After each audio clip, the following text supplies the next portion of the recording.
кезде ушундай как тааныш керек, бул кандай азыр акыбал болуп атат ушул жерде. Биз көрдүк азыр ушул милициянын кандай иш болуп атат. Анан ГКНБ азыр ушу МЧСтер көрдүк. Ну, кандай эмне айтыш керек? Биринчиден, биз как ушундай мыйзам чыгаруу орган, анан кийин контролирующий орган, исполнение законов. И вот с этих позиций, когда мы посмотрели, прежде всего я должен сказать, что мы сейчас разрабатываем оптимальную структуру правительства. И вот с этих соображений, значит, были разные предложения. МЧС ликвидировать и ввести его в состав МВД. Но когда такой вариант предлагался, мы исходили из того, чтобы МЧС показал, они должны быть самостоятельны или нет, они сами должны отстоять свое министерство. Вот.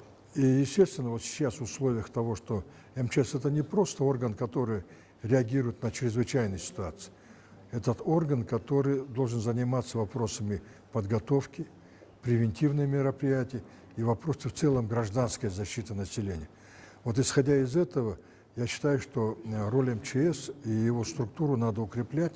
И вот сейчас мы обговорили конкретный вопрос, что мы должны сделать. Первое. Вот Центр управления кризисными ситуациями, мы считаем, это должен быть его статус до национального центра, потому что он должен выше быть и должен непосредственно, как здесь указано, это непосредственно президент, премьер-министр, чтобы могли владеть всей ситуацией. Второй момент, сейчас предусматривается тендер по безопасному городу.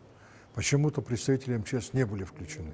Я считаю, это неправильно, потому что безопасный город надо интегрировать в систему кризисных ситуаций управления. Поэтому с этих позиций это уже будет расширить возможности.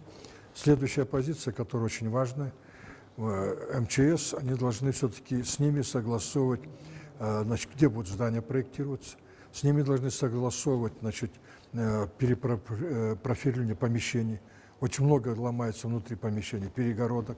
МЧС об этом не знает. Они устанавливают датчики, проверяют, и оказывается, эти 80% многих практически школ не соответствуют требованиям сейсмобезопасности.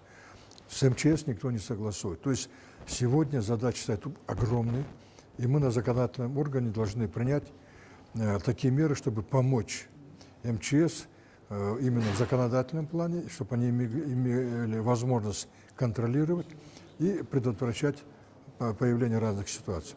И самое главное, что приятно отметить, сегодня система МЧС, она идет даже впереди некоторых передовых стран. Ну, например, вот во Франции немножко отстают от нас, что приятно. В России сейчас наши поедут, работники МЧС, и будут представлять эту систему, которая здесь разработана, будут представлять в Москве. То есть на Всемирной выставке это тоже показатель того, на каком уровне находится эта система. Поэтому задача была помочь укреплению службы МЧС для того, чтобы мы могли, значит, еще дальше совершенствовать. Siz yakında ele açtınız mı? MCS'de joyish kerak deb. Жоқ, бұл, нет, біз эмне үчүн ушундай, значит, киргиздик, бул как долбор сияқты, этот, эмне үчүн? Бул как орусча айтканда провокация болгондо. Биз айттык, азыр ушул калат 8 министерстволор. Бирок биз күтүп турдук. Ар бир министрдин инициатива болобу же болбойт. Вот МЧС көтөрдү ушул инициативаны, демелге я айтып атышат, что вот биздин министерство абдан керек болуп атат. А башкалар ошо 2-3 министерство бар, унчукпай эле отурат. Эмне үчүн мен сурадым, да, биз ушундай как провокация жасадык да. Сиздин күтүп турабыз сунуштарды. А бирок азыр эч ким эчтеке айтпаса, анда ушундай министерство керек жокпу, туура, жоюш керек. Министерство чрезвычайности, өзгөчө министр. Ушул демилге менен чыкты, айтып, вот биздин министерство керек болуп атат. Ошондуктан биз атайын бияга келдик ушул центрге. Биз көрдүк, мен заранее билдим, что министерство керек, бирок мен айтам, адистер, айтыш керек да ушундай, керекби же керек жок. Вот азыр биз уктук конкретно, и сиз жөн эле болбойт да, туурабы? Что вот министерство ушундай болуш керек.